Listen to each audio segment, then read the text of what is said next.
La motivation, tu peux la perdre. T'es pas motivé, tu vois flou. Ce qui te permet de retrouver cet enthousiasme, cette chose, c'est la discipline. D'ailleurs, il y a un proverbe que j'aime bien, c'est motion creates emotion. De l'action naît l'émotion. Ma vie pro, c'est ma vie perso. C'est quelque chose qui m'a tellement pris au corps, de cette passion pour ma carrière. Cette fois-ci, j'ai l'honneur de recevoir Cyril Benzakem, 7 fois champion du monde de kickboxing et un entrepreneur de talent. On va parler de l'enfant en surpoids qui est devenu champion, on va parler de sa discipline quotidienne, de ses rêves trop grands, mais aussi de ses sacrifices. La plus haute forme d'intelligence, c'était d'être capable d'observer une situation sans émettre de jugement.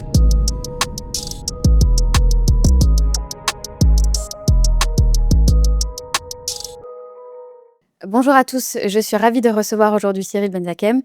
Aujourd'hui, on a tous l'image de toi d'un combattant, d'un champion.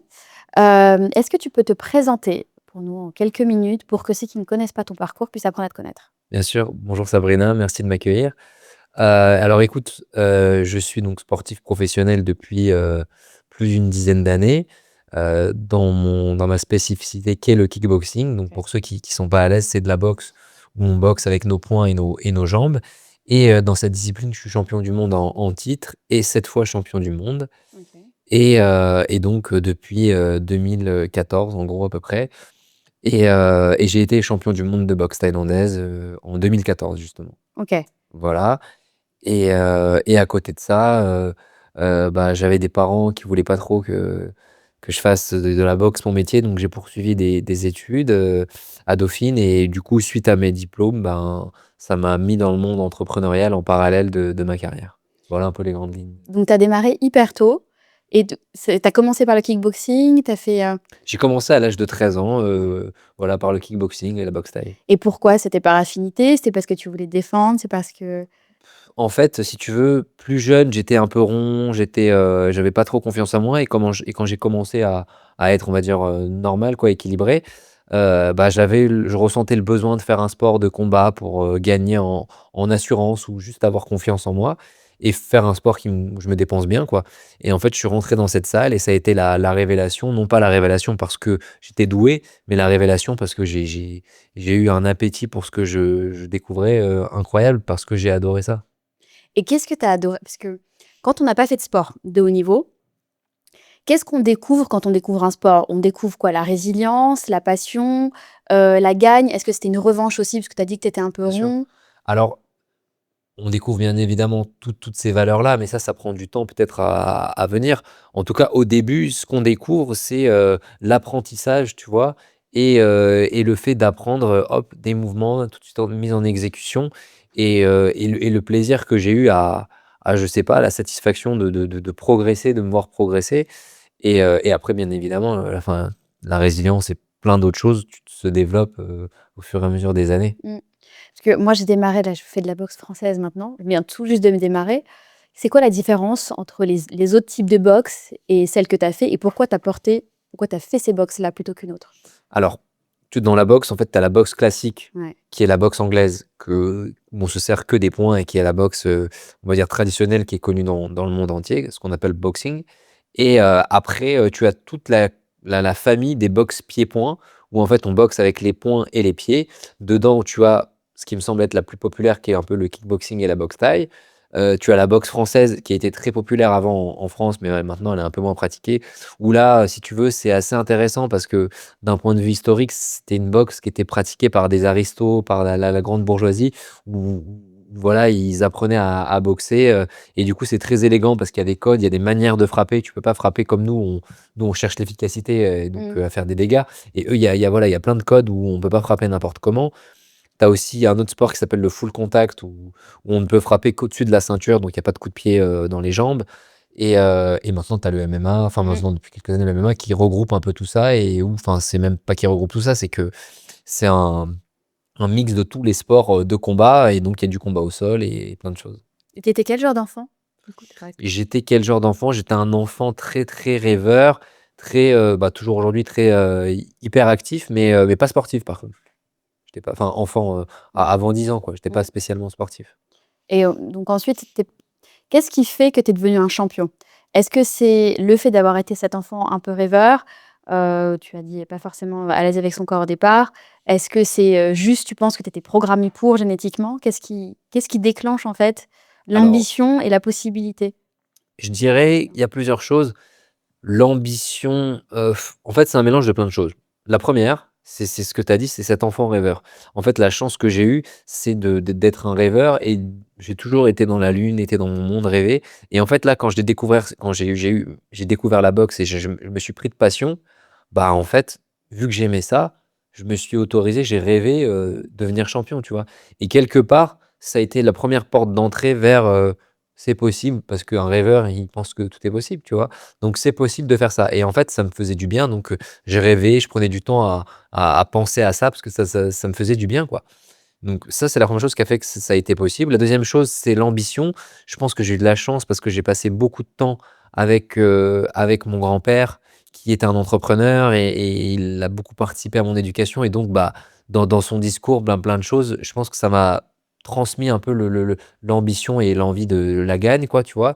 Et la résilience, peut-être intrinsèquement, j'ai eu un papa qui a été beaucoup malade dans sa vie et qui a eu des combats plus durs que les combats que j'ai sur le ring et peut-être que de là, ben, m'a transmis un peu la résilience qu'on peut avoir dans la vie face aux épreuves. Et tu penses que, parce qu'il y a beaucoup de gens que je reçois ici et beaucoup d'entre eux ont eu un passé pas forcément facile. Ça a donc été un moteur pour toi? Le combat typiquement de ton père? Bien, ben, ça a été un moteur, en tout cas, c'était de l'admiration, moi, pour lui, mais Mmh. en fait, c'est dans ma manière d'être, moi aussi. C'est-à-dire que lui, je le savais même pas, en fait. Je l'ai plus su sur le tard parce que c'est pas quelqu'un qui se plaignait, c'est pas quelqu'un voilà, il avait son épreuve, mais c'était la sienne, en fait. Elle était pas ostentatoire. OK. Et donc parle-nous, tu m'as dit ton grand-père qui était entrepreneur. Parce que justement là, tu es sur ses pas maintenant. Il y a l'après vie de champion, toi aussi. Même avant, enfin même Ouais. pendant, parce que OK, j'ai commencé à entreprendre, depuis 10 ans, tu vois? OK. Et en fait, tout simplement parce que donc je passais du temps avec mon grand-père et je me souviens, de mon grand-père qui, avait des phrases, sur les fonctionnaires, sur, voilà, sur les des modes de travail qui Mmh. qui aidaient pas son modèle à lui, tu vois? Et donc effectivement, moi qui ai passé beaucoup de temps avec lui, il me racontait ses anecdotes de travail, en plus, il a commencé à monter une boîte en Algérie qu'il a dû fermer parce qu'il est parti d'Algérie, puis en France et cetera. Et donc bah, j'adore moi écouter ces histoires et en fait, bah, qu'est-ce qui s'est passé? Donc moi j'étais sportif professionnel, je faisais mes études et en cours de parcours d'études, je me suis dit: «Tiens, je vais me retourner vers une fin de formation en entrepreneuriat parce que je sais que je vais entreprendre». Je savais pas encore comment et en fait, arrive à la fin de mon master, je me dis: «Soit je fais un stage dans le marketing, dans des trucs comme ça, mais je vais jamais travailler comme un cadre, comme mes copains dauphinois, c'est pas ma came. Je vais entreprendre, je pense, mais je sais pas encore comment». Et en fait, ben, je me suis dit: «Pourquoi pas essayer de produire moi-même les combats?» étant donné que finalement, les combats que je rêvais petit, ben je les avais pas parce que l'écosystème, les infrastructures et dans le kickboxing, c'est pas les mêmes qu'en boxe anglaise, par exemple et donc bah, ça m'a fait donner envie de rêver en grand et de designer un peu sur mesure mon parcours sportif et c'est ce que j'ai fait donc en organisant mon premier combat qui était un projet de fin d'études dans ma fac à Dauphine. On avait mis un ring dans le grand amphi. Il y avait, je sais pas, 800 personnes, 1000 personnes, l'amphi était plein. C'était une anecdote, hyper marrante. C'est mon premier projet, professionnel comme ça et depuis après j'en ai fait plein des grandes salles plus connues, voilà. Et comment ta famille réagissait au fait que tu aies une double, enfin, tu aies ta vie de sportif, tu aies ta vie de jeune entrepreneur du coup? C'était des soutiens? Ils étaient contre? Tu étais Alors considéré comme un ovni par tes amis aussi? non, alors j'étais au début en fait, oui, j'étais considéré comme, en fait, j'avais pas forcément du soutien parce qu'il y avait de la peur, tu vois, Mmh. sportive par rapport au fait que ce soit un sport de combat. Il y avait de la crainte professionnelle parce que, c'est pas un sport où forcément on gagne bien sa vie et cetera et en fait, ben, au fur et à mesure des projets, je pense qu'ils ont vu que ça commençait à marcher et ils m'ont soutenu de plus en plus et mes amis, je sais pas comment ils me considèrent, non, je pense que ouais, je sais pas. Ton Bah, cercle ils savent que ton je suis un cercle bosseur. d'aujourd'hui, c'est un Ouais. cercle de longue date? Ouais, ouais, ouais, ouais, bien sûr, mais je pose pas la question. En fait, comme ils sont avec moi, ils sont simples. Mmh. J'ai gardé il y a bien sûr, il y a des nouveaux arrivants en cours de parcours, il y a des gens formidables, mais j'ai quand même un groupe d'amis de longue date et ils me voient comme, bah, ils savent que je suis un c'est pas que je suis ouf, mais bon, j'ai pas peur d'aller dans un projet, quoi, tu vois? Non, vas-y, dis en plus. C'était un Bah ouf, bah, ça veut dire. non, ça veut dire que que quand j'ai un truc en tête, je vais au bout, quoi, tu vois? Ouais. Et enfin, ou je vais au bout. Du moins, je mets tous les moyens en œuvre pour y aller et je me dis pas: «Ah, c'est un peu gros ce projet, c'est compliqué» et cetera. Si je suis animé par l'envie, que j'ai le petit feu intérieur, ben, je me défonce, quoi, pour que ça se passe. Et tu penses que c'est quoi? C'est le sportif qui nourrit plus l'entrepreneur ou inversement? C'est l'enfant.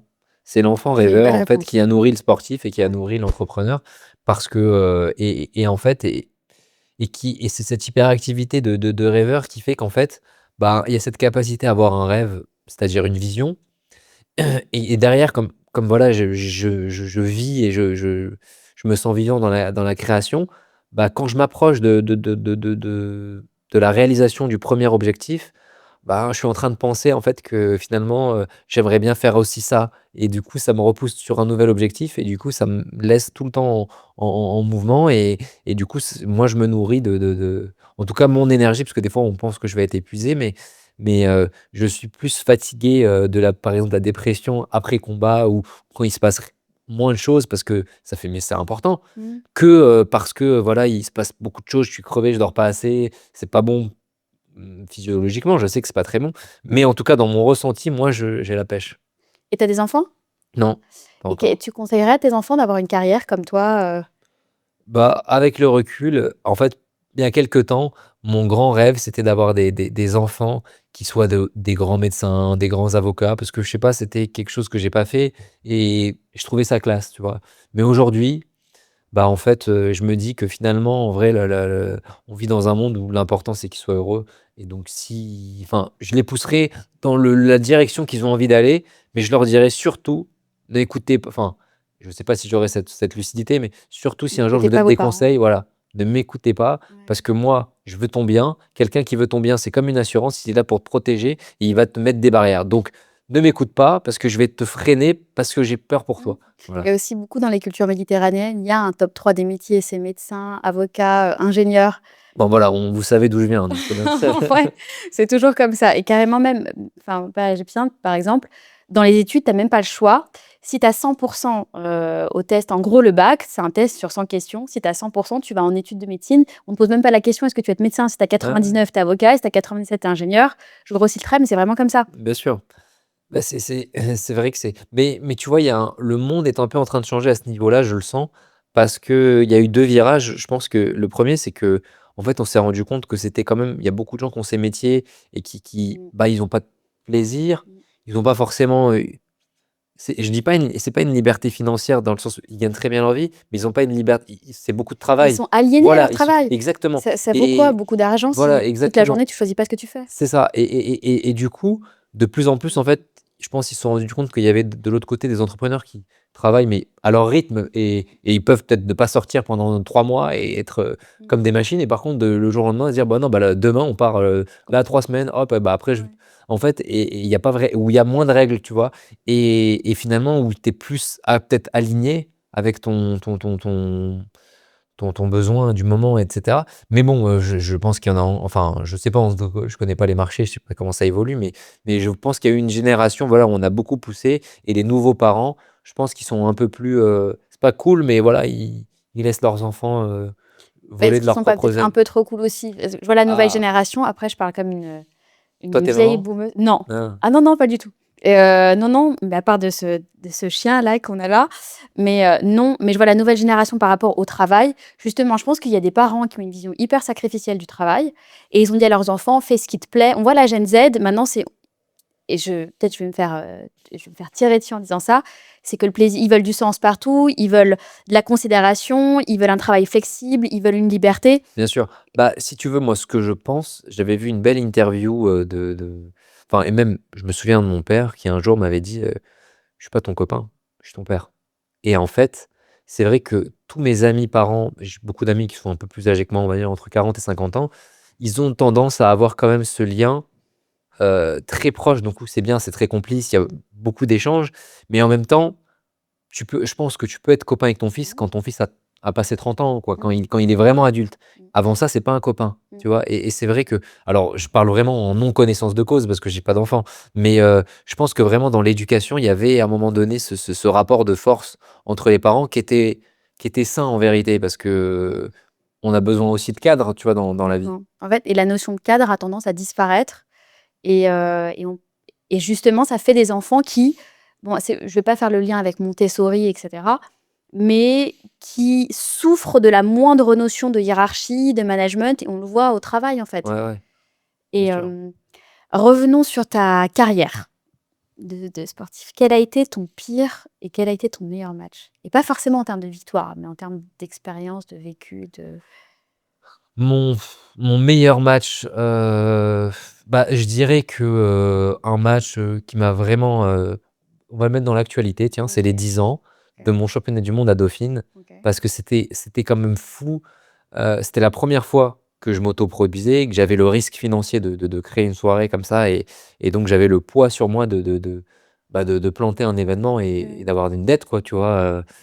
Et j'avais le poids sportif du combat et le poids de mon mémoire enfin, bon, ça à la rigueur, j'étais pas non plus un étudiant modèle, je m'en fichais un peu, mais et en fait, bah, ça a été un succès parce que j'ai gagné ma vie. J'ai appris qu'on pouvait enfin, vivre de sa passion, tu vois? Et gagner sa vie mieux que si j'avais fait un stage classique. Donc j'ai pris du plaisir. J'ai eu, 20 sur 20. Bon, on s'en fout, mais j'ai eu une bonne note au mémoire et j'ai trouvé ma voie, tu vois? Donc ça a été franchement un souvenir, vraiment incroyable et et un de mes pires souvenirs de combat, ben, je dirais que ça a été une finale quand j'étais jeune, en fait, si tu veux. C'est marrant parce que d'ailleurs, tu vois, c'est ça qui est sympa dans les podcasts. Là, je vais te donner une anecdote que j'ai jamais dit parce que en fonction de mon humeur, bah, ça va changer. Et ben, en fait, c'était une finale de championnat de France Île-de-France, donc pour être champion régional, qui te donnait accès au championnat de France. Mm. Et il y avait du monde et enfin, c'était relevé, quoi, tu vois. Et moi, dans ma tête, donc j'étais parmi les plus jeunes de cette catégorie. Et tout était tracé dans ma tête, c'était je devenais champion régional. Logiquement, le champion régional, champion de France. Je passais encore dans les catégories de niveau supérieur et je m'approchais de plus en plus du but d'être champion de France pro pour après pouvoir grandir à l'échelle internationale. Et en fait, ce soir-là, j'ai perdu le combat, mais j'ai eu le sentiment de m'être fait un peu voler, tu vois. Et je me souviens me relever, j'avais ma copine dans l'époque, je me réveillais la nuit, je pleurais, etc. En fait, c'était la fin parce que pour moi, il y avait cette petite maille de la chaîne Mm. qui était cassée, donc ça remettait en question la suite des choses. Et du coup, c'était terrible. J'avais beaucoup de peine parce que je me disais, mais je vais pas devenir champion. Enfin, Mm. je disais pas ça, mais dans ma tête, ça alimentait ça. Et en fait, avec le recul, je me dis, c'est bien de parler de cette anecdote parce que finalement, euh, l'important, c'est pas le chemin, c'est l'objectif, tu vois. Et donc, si tu t'es fixé un objectif, ben, et que tu n'empruntes pas le chemin que tu avais prévu, là, il y a eu une défaite là, bah, c'est pas grave, tu vas reconstruire différemment et le chemin, ben, rien ne se passe comme prévu, tu vois. Mais c'est juste que c'est vrai que c'est parfois, je pense pour les gens qui nous écoutent, ça peut être très douloureux, ben, quand on a mis beaucoup d'attache à un objectif et qu'on le rate, et ça nous remet en question, mais c'est pas grave, ce doute-là, il est nécessaire, c'est lui qui va nous faire progresser et nous faire comprendre ben, pourquoi et ça ira mieux demain.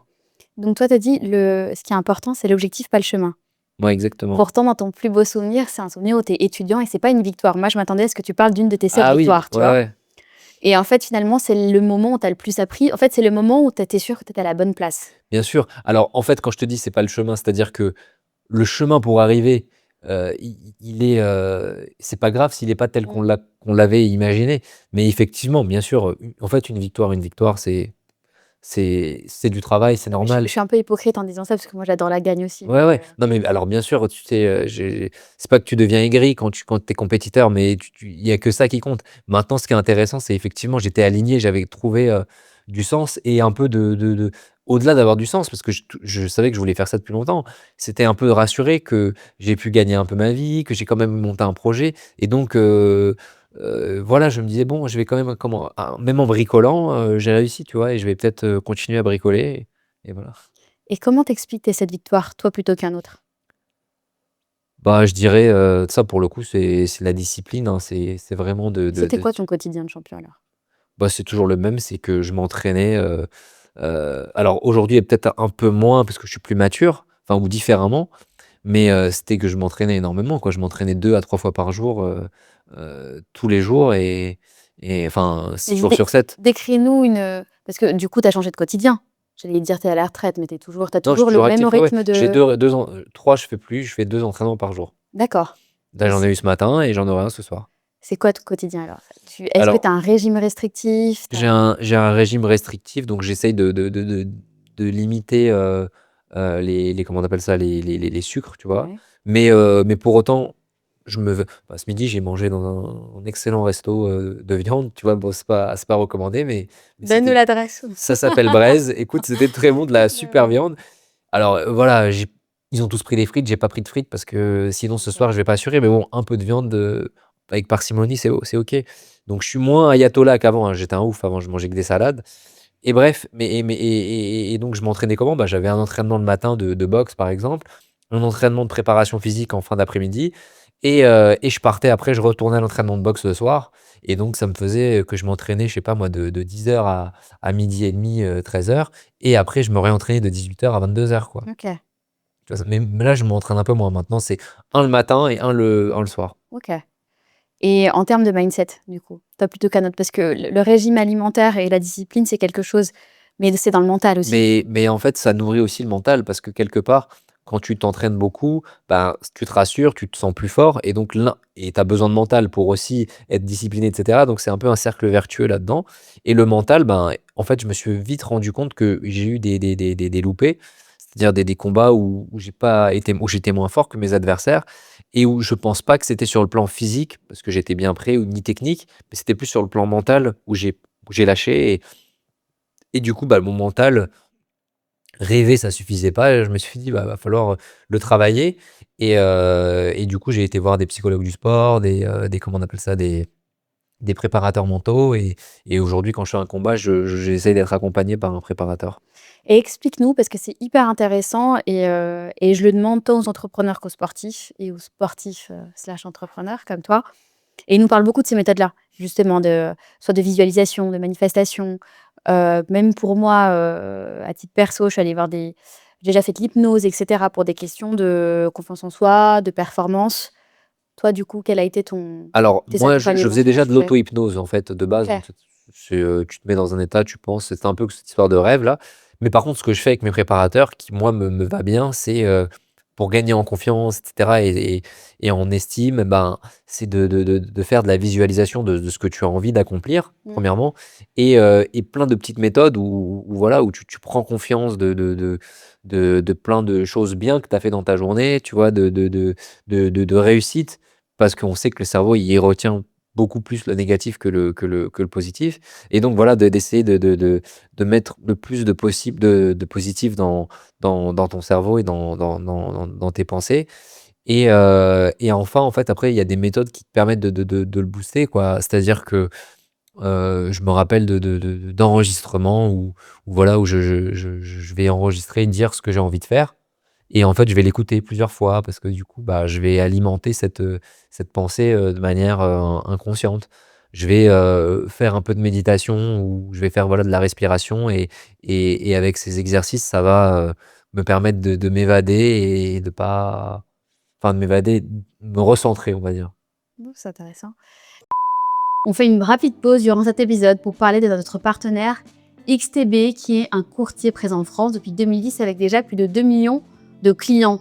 XTB, c'est plus de 11 000 actifs disponibles et 0% de commission jusqu'à 100 000 euros sur les actions et les ETF et 0,2% au-delà. Vous avez des frais de change qui peuvent également s'appliquer. XTB, c'est également Xstation, qui est une plateforme très intuitive. Et vous avez également une équipe française, locale, qui peut vous guider pas à pas 5 jours sur 7. XTB est contrôlé par la CPR et l'AMF. Vous avez les ouvertures de compte gratuites et les dépôts et les retraits sont sans frais. Et vous avez une offre spéciale en ce moment jusqu'au 15 décembre, une action Veolia offerte pour toute ouverture no PIT et un dépôt de plus d'1 € avec le code Sabrina. Pour ça, c'est très simple, il vous suffit de cliquer sur le lien présent dans la légende de cette vidéo et en premier commentaire. Et est-ce que tu penses que la vie d'entrepreneur ou de sportif euh, a un impact sur ta vie perso? Bah oui, bien sûr, la vie de sportif, elle a un impact parce que tu joues un rôle, tu deviens en fait et ce rôle en fait, sauf que même si c'est une entreprise, c'est toi. Mmh mh. Tu vois? Donc tu peux pas mettre une carapace, d'enlever le truc. Au bout d'un moment, ça devient toi. Donc moi, par exemple, dans mon sport, on apprend à gérer les émotions, à tout ça. Ben, ça fait que, bah, forcément, je suis quelqu'un, par exemple, de sensible, comme plein de gens, mais je suis pas expressif. Tu vois? Ça veut dire que je vais pas exprimer, mes émotions, qu'elles soient, enfin, plus la joie, ça je l'exprime parce que je suis comme ça, mais tout ce qui va être dans le registre moins Tout ce qui est satisfaisant, négatif, tout du ce qui coup, est tu sais le négatif, tu OK. vois? Je suis pas expressif. Mais dans ta vie, est-ce que du coup, tu as une vie plus ou moins équilibrée que la normale, à titre perso ou, parce qu'il y a beaucoup de gens, c'est hyper dévorant, que ce soit leur job ou leur, vie de sportif. Bah, du coup, il y a un décalage entre eux et leurs amis parce que, leur carrière a beaucoup trop, mangé sur leur vie perso, quoi. Bah, c'est vrai que ma vie perso, moi, je l'ai quand même mis beaucoup de c'est pas de Sacrifié, il y en a côté, beaucoup mais qui l'ont sacrifié, sacrifié. voilà. C'est-à-dire que en fait, c'est ma vie pro, c'est ma vie perso parce que c'est quelque chose qui m'a tellement pris au corps, cette passion pour, voilà, pour ma carrière et tout ce que j'ai fait que, les 2 vont ensemble, tu vois? Et c'est vrai que, ben, c'est beaucoup d'énergie que je mets là et du coup, beaucoup moins de présence, de disponibilité pour être, voir, les intimes, quoi. Et donc on a parlé de certains de tes matchs. Parle-nous de ta vie d'entrepreneur, du coup, ce que tu fais aujourd'hui. Donc aujourd'hui, donc comme je disais, je produis des événements sportifs, mes matchs de boxe. Donc on a produit au Grand Palais Éphémère, donc un lieu incroyable qui s'est mis à accueillir de la boxe, enfin, du kickboxing. On a pour projet d'organiser au Grand Palais. Donc là, ça va être juste waouh.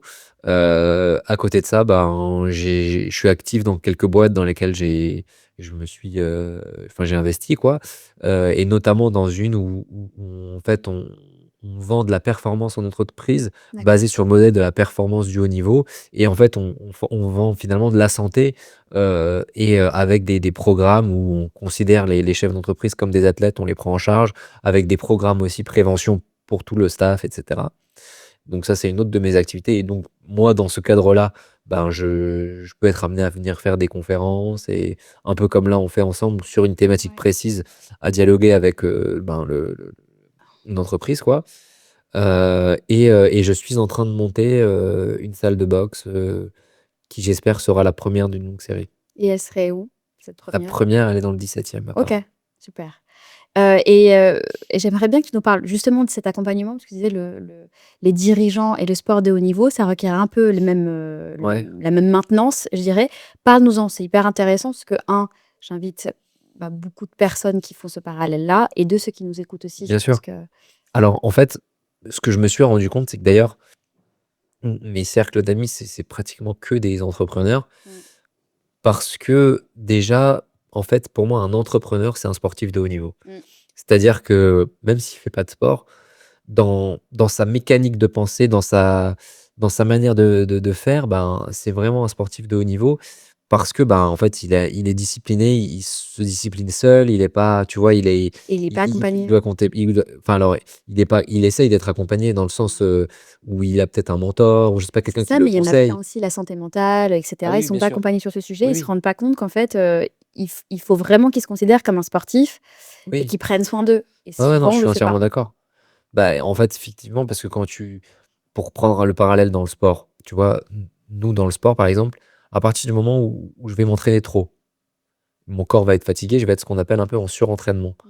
Quand je vais atteindre ce stade-là, ben, donc mon physique est un peu attaqué, ça va déboucher sur mes émotions, je Mmh. vais devenir sensible, je vais commencer à être un peu irritable.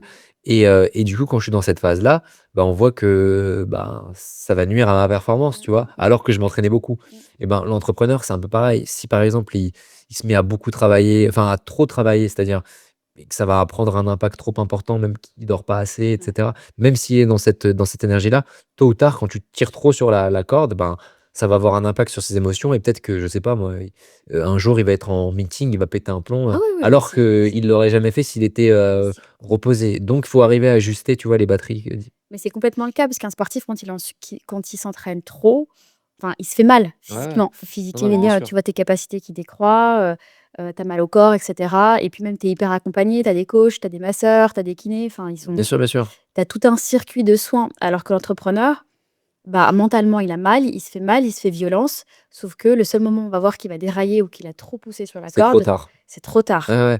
Bah, c'est-à-dire que pour le sportif, là où c'est plus facile, c'est qu'il y a plusieurs personnes qui prêtent attention et aussi comme tu as des combats, des choses comme ça, ben, en fait, c'est pragmatique. Tu vois tout de suite, Mmh, que ça va pas.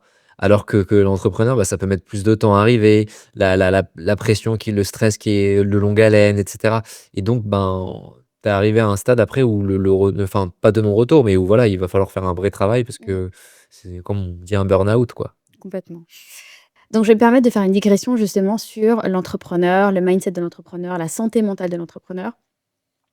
Je pense que tu as eu l'occasion de fréquenter des gens à l'étranger et cetera et je pose souvent la question: quelles est selon toi les grandes forces et ou les grands défauts de l'entrepreneuriat, français ou du mindset de l'entrepreneur en France? Et comment l'entrepreneur est considéré en France?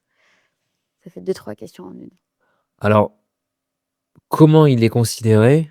Mais par rapport à quoi? Par rapport heu, en fait, c'est pour comparer ta réponse à celle des invités précédemment. Par exemple, on disait qu'en France, il y en a beaucoup qui me disent, bah, le on est un peu ingrat envers les entrepreneurs. Les entrepreneurs sont pas forcément, bien considérés, que ce soit d'un point de vue, social parce qu'on les prend pour des gens assez diaboliques, opportunistes, même d'un Mmh. point de vue politique, on est surtaxés, en fait, tu vois? Ah OK.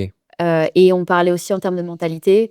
C'est vrai qu'il y a des, cultures dans lesquelles l'entrepreneuriat va être poussé, où, dès tout jeune, on incite les enfants à ne pas penser, ne pas enfin, penser en dehors du cadre, à être rêveur, comme tu disais, à être ambitieux.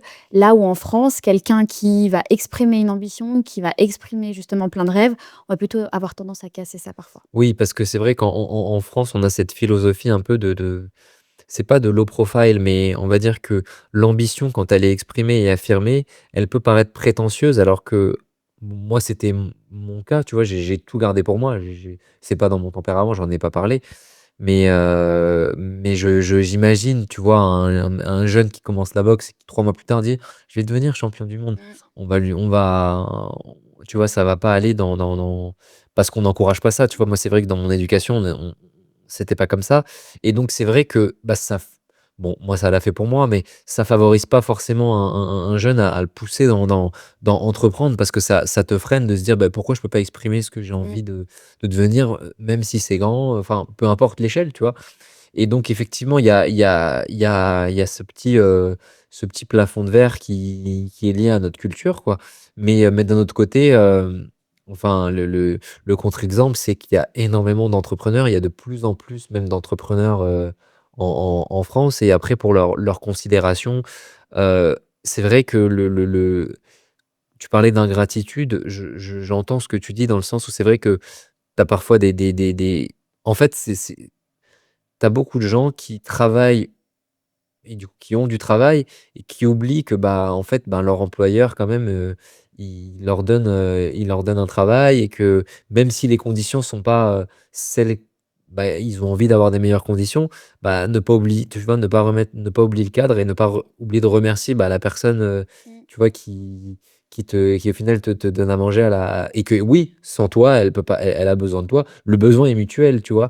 Mais je pense qu'en fait, c'est pas tant la mentalité. J'ai l'impression, moi, tu vois, tout ça, c'est arrivé un peu avec j'ai le sentiment, hein, que c'est arrivé un peu depuis un peu le Covid, où si tu veux, il y a eu déjà cette histoire de télétravail et le télétravail a renvoyé les gens, les Français, à une tâche à faire, on va dire, mais d'un point de vue tâche horaire, tu vois? OK, je travaille tant d'heures parce que je suis chez moi, donc c'est tout ta ta ta et je gagne tant pour ça et en fait, on a oublié que je pense que enfin et du coup, ce qui est difficile et l'enjeu, je pense, pour les entreprises, c'est de fédérer non pas par le salaire, mais par le projet et où en fait, avant, ben, on arrivait à fédérer des gens autour d'un projet qui faisait qu'ils étaient vraiment porteurs ensemble de ce projet et la rémunération arrivait dans un second temps parce que en fait, pour être bien, il y a pas que l'argent, tu vois? Si tu gagnes beaucoup d'argent, mais que tes journées sont horribles, ben, ça sert à rien, tu vas pas te bousiller la santé. Pourquoi? Pour profiter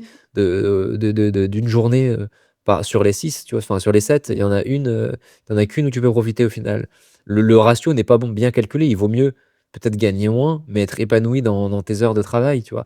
Et donc arriver à recentrer les gens sur le projet et sur les personnes, tu vois? C'est-à-dire, le travail, la cohabitation des individualités et je pense que c'est ça l'enjeu pour arriver à faire des beaux projets et cette ingratitude, elle est liée en fait au fait je pense qu'on pense beaucoup argent, mais parce que peut-être il y a les réseaux sociaux, on voit la vie des gens, on truc et les gens se comparent. Je sais pas d'où ça vient, mais Je trouve qu'on a beaucoup diabolisé l'entrepreneur et on part toujours du principe que on demande jamais aux collaborateurs d'avoir la reconnaissance du ventre, mais juste qu'ils aient confiance qu'on fait notre maximum pour leur offrir les meilleures conditions et avoir une société, une entreprise pérenne, quoi.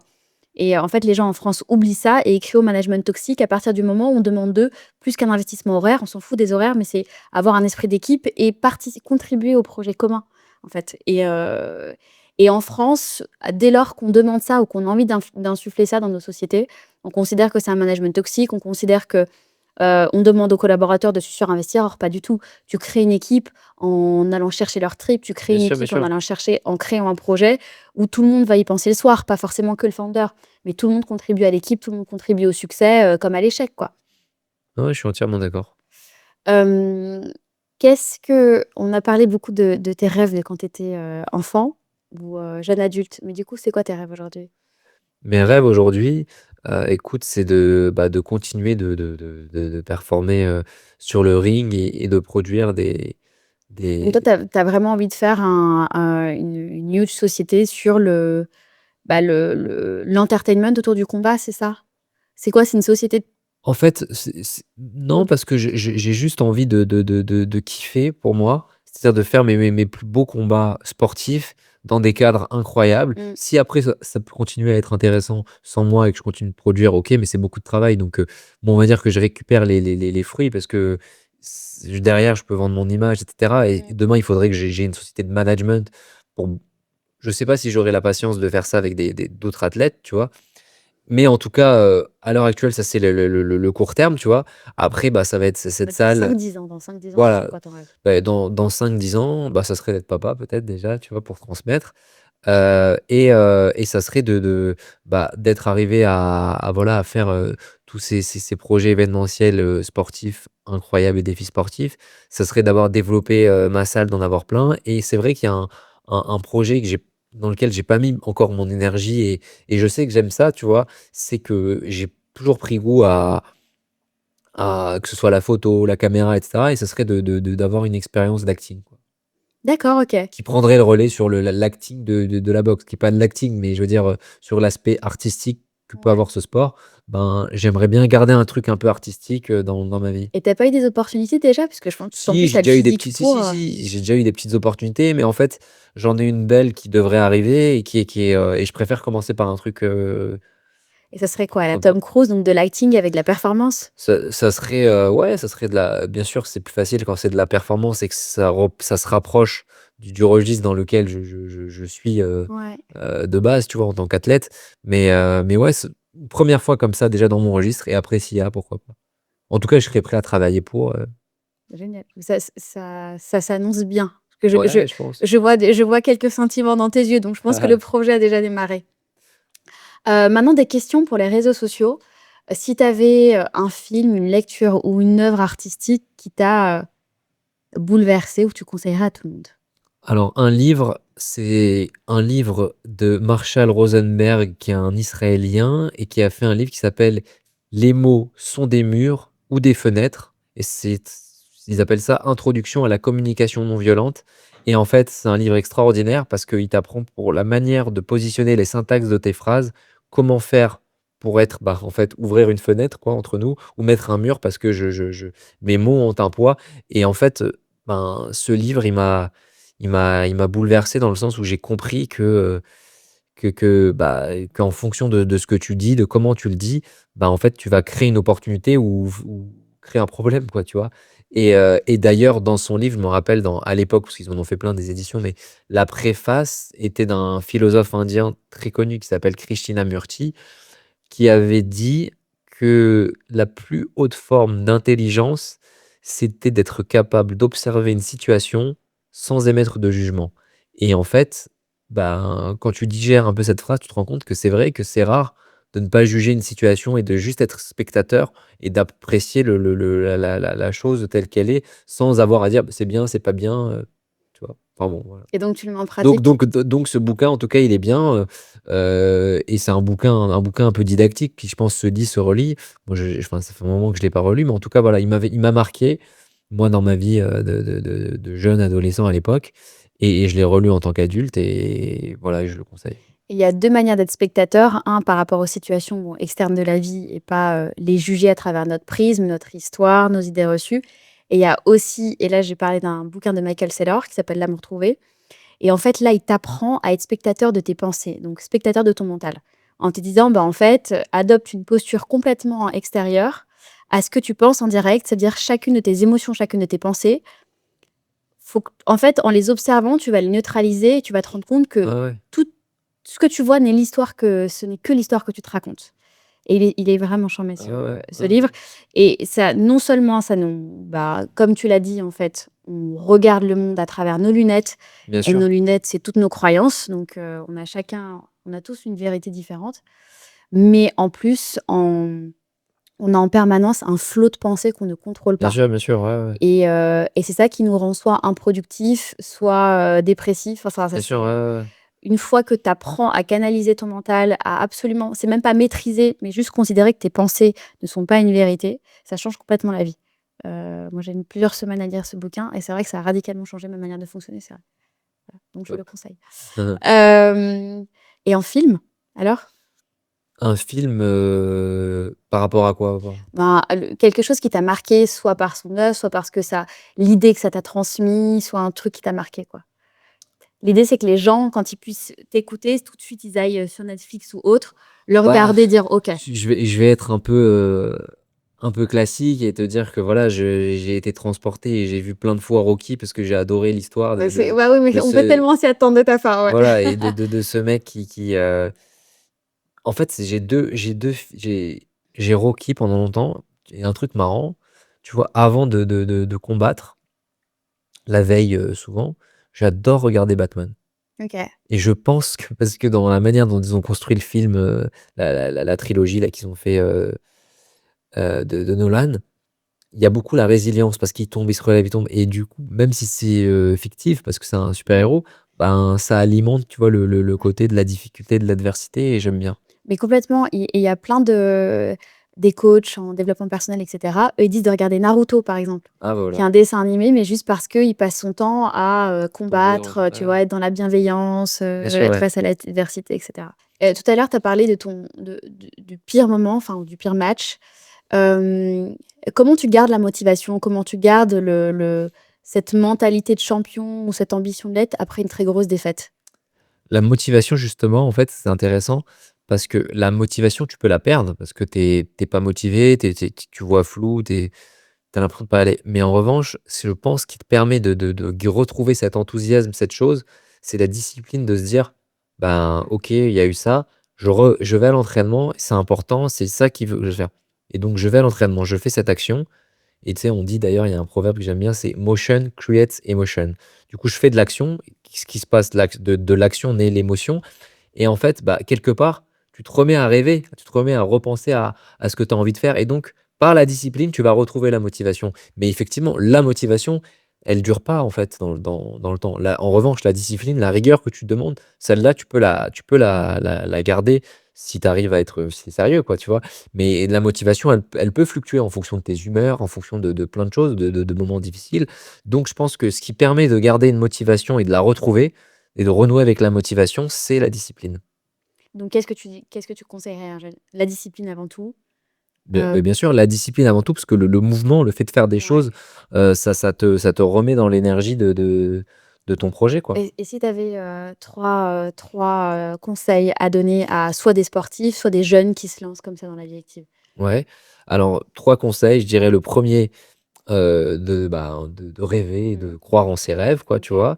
Le deuxième, de ne pas, écouter, on va dire, Ta famille? les proches, quoi, tu vois? Les gens qui sont suffisamment proches pour vouloir ton bien. Parce que en fait, vouloir ton bien, ça veut pas dire, ça veut dire te protéger, et quand tu veux protéger, tu pas envie, de chemins, dangereux, quoi. Et le troisième, je dirais que c'est de ne pas avoir peur de se lancer, de faire un premier pas. Parce qu'en fait, en tout cas, je parle par rapport à mon expérience, par rapport au profil de certains amis que je connais. C'est-à-dire que en fait, quand tu es perfectionniste, ben, c'est très délicat. Enfin, par exemple, des profils de gens brillants qui bossent en entreprise et qui vont se lancer dans l'entrepreneuriat et qui vont avoir du mal parce qu'en fait, c'était pas le courage ou quoi, mais c'est vrai que quand tu es trop perfectionniste, ben, tu fais jamais le premier pas parce que tu veux que ça soit parfait et en fait, bah, tu as oublié que pour marcher, tu t'es cassé la gueule. Concrètement, Tu tu n'as pas casses. tu n'as pas commencé par faire un Ouais. sprint, tu vois? Et donc en fait, avoir le courage de se dire: «Je ne vais pas faire quelque chose de parfait, mais c'est pas grave». Ouais. Moi, ça aurait pu faire des semaines que cette vidéo aurait pu sortir, et cetera. Et c'est par perfectionnisme que j'étais là, je trouvais Ouais, je toujours un comprends. truc pour pas Bon, lancer. bah, on est là, donc ça va. Voilà. Et le troisième alors? Bah, c'est ça, le Ah, premier pas, le premier de pas. faire le premier pas. Et qu'est-ce que tu aimerais qu'on dise de toi? Qu'est-ce que j'aimerais qu'on dise de moi? Ouais. Qu'est-ce que tu aimerais laisser, en fait, derrière toi? Alors, j'aimerais laisser de l'inspiration et de la motivation justement pour encourager des jeunes à croire en leurs rêves et à accomplir des choses, que ce soit sportivement ou en termes d'entrepreneuriat.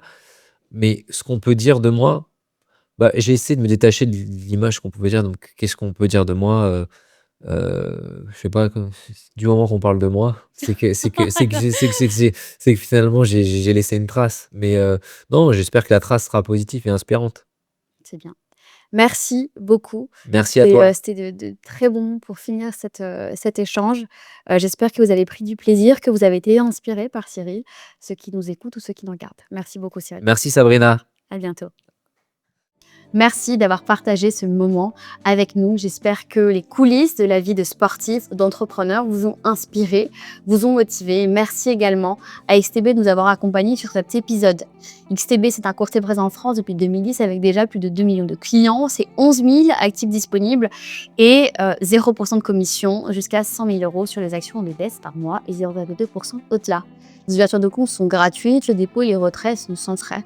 En ce moment, une offre spéciale, une action Veolia offerte pour toute ouverture de compte avec un dépôt de plus d'1 € avec le code Sabrina. Pour ça, c'est très simple. Cliquez sur le lien présent dans la bio de cette vidéo et en premier commentaire. Alors, à très vite. Merci de nous avoir écoutés. Merci de nous avoir regardés. À très vite pour un nouvel épisode d'Unshade.